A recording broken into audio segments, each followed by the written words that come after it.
Welcome Aquarius, thank you for joining me for your monthly forecast for June 2019 for the Sun or the Ascendant. This month begins in splendid fashion. The Sun and Mercury, the planet of communication, are in the sign of Gemini, which is all about self-expression. It's also about pleasure, having fun. Think of the things that really give you a sense of enjoyment, and those are the things that are going to be showcased. And also, the new moon on the 3rd can see you supercharging whatever it is where you're showing your flair, artistry or talent. Also, in the second week of this month, the Sun goes into an opposition with Jupiter. Now, for sure, Jupiter does continue its backward journey, its retrograde, in your sector of friendships and your longer-term hopes and aspirations. But this is a very uplifting opposition. It can make you a lot more optimistic, perhaps even invest a little bit more, too much time and energy in your friendships or social activities. Someone could be a bit of a disappointment. It is going to be important to keep one little toe on terra firma, but I generally think that that's a very buoyant opposition for you. And also, on the 9th of this month, Venus makes a transition out of an area which can see you preoccupied with improving the environment of your home. So if you find yourself decorating, spending time in the garden, doing very nurturing things, or perhaps making things with your hand, getting some new furnishings, all of those things would be entirely expected in the first third of this month. But on the 9th, well, Venus moves into Gemini, replacing Mercury, which moves into Cancer on the 5th. But Venus moving into Gemini is just absolutely delicious. Although you have a reputation of being a bit cool and detached and logical, of course, you can also be quirky and great fun. And that sense of humour can really shine on the back of Venus's transit through Gemini. And in the last 4 or 5 days of this month, Venus goes into an opposition with Jupiter too. Wonderful to get together with friends or one special person, and you could have a memorable experience. There is a full moon which occurs on the 17th, and that suggests you could be spoilt for choice. You can't please all of the people all of the time, Aquarius. And even though you can be very inclusive and you like to invest your energy in groups or very individual different types of people who may not necessarily know each other, you can get on with lots of different types of people. There may be some choices that you need to make around your time management in the second half of this month. So that's a very upbeat and lovely set of influences for you to embrace at the very start of this month. But I can't disguise the fact that there are those two massive astrological outer planets gathered tightly together right in the back of your horoscope, the 12th solar house, in the guise of your traditional ruler of Saturn and the planet of transformation, the planet of psychology, Pluto. Very close together for the first half of this month, only 3 degrees apart. In the second half of the month, only 4 degrees apart. But the key is that they're going to be opposed this month by the rather robust, go-getting and impatient energy of Mars. Mars starts and finishes this month in the sign of Cancer. Now, as you can imagine, Mars and Cancer are hardly happy bedfellows because the natural fire of Mars is diminuted by the water of Cancer, the steam that it creates. You can get the drift. But you know, for you, this is your 6th solar house, and Mars in the 6th solar house can actually be very positive. It can give us the drive to reform the areas of our life that have become a little too lax. So, if you do want to get fitter, if you wanted to get more ordered in your home environment, if you wanted to really put a big push into getting yourself a new job, which gave you true personal satisfaction, Mars can be a great asset. But there's more than this, because as this month begins, there is actually a very fine link between the North Node, also in the same sector as Mars, and Neptune. Now, Neptune's been a lovely influence for you since 2012 because it's brought out the most altruistic side of your nature. and could have seen you being very supportive of your favourite causes and charities. On the downside, there may have been times when you've not quite looked after your resources as well as you could have, or may have at times quaffed a little bit too much of the golden stuff when you've wanted to enjoy a little bit of escapement. But at the start of this month, the North Node and Neptune forge a glorious link which goes on for the whole of the month.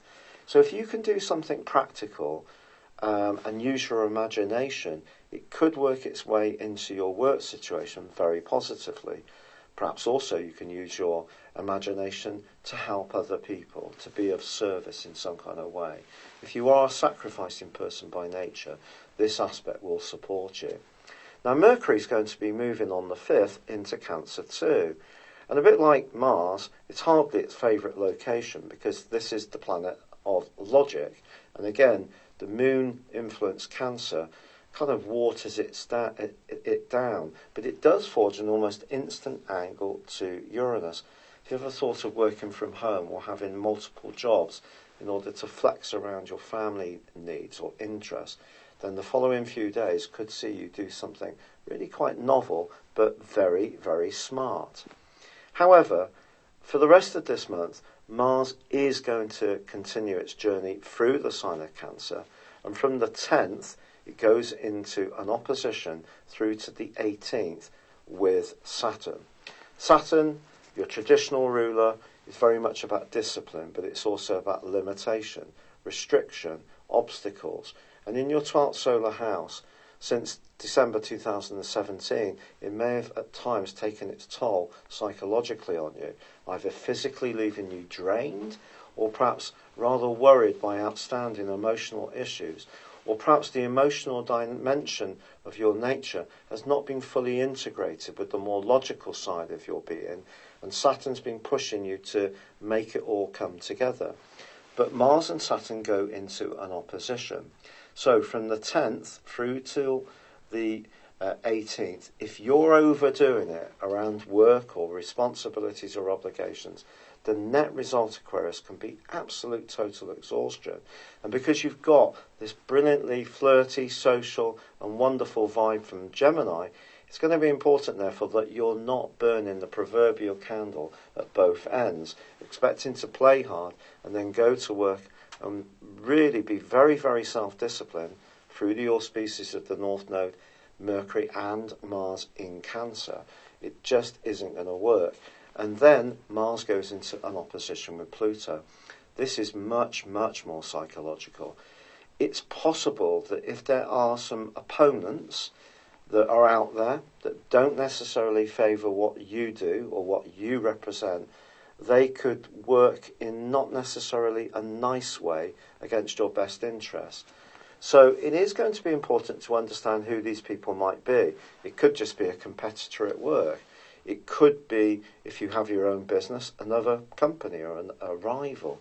They may embrace the dark arts in order to get a leg up in this highly competitive world we live in. You, being very idealistic, may recoil from this, or you may decide reluctantly or willingly that it's something that you want to embrace too. Just be aware that Mars and Pluto in opposition can be about ruthlessness. It can be about desire gone mad. And because Mars is about instant gratification and Pluto is about desire in a kind of deeper, less obvious way, sort of secret cravings, if you like, just be careful what you wish for, because you could get it, but if it's at the cost of something else that's good and positive and wholesome, it could turn out to be a rather empty win. So just bear that in mind. Pluto can see us take shortcuts, which means we get what we want, but in actual fact, it's a hollow victory because we've actually not behaved in a particularly positive way karmically. So just bear that in mind. We do get the summer solstice, which occurs on the 21st, and then the transition of the sun on the 22nd into the sign of Cancer. And if you are wanting to heal yourself, throttle back a little bit if you have been having a good time, but also trying to be productive. This is a great time to do it. And again, the sun, like Mercury before, forges an ace angle to Uranus. So, yeah, if you can organise things so you can get more structured at home, but also create the space and the kind of laid-back environment that you also enjoy, but it all just works a lot better for you. You could have a brainwave to unlock a situation that's been dragging you down a while domestically, and it just might really work.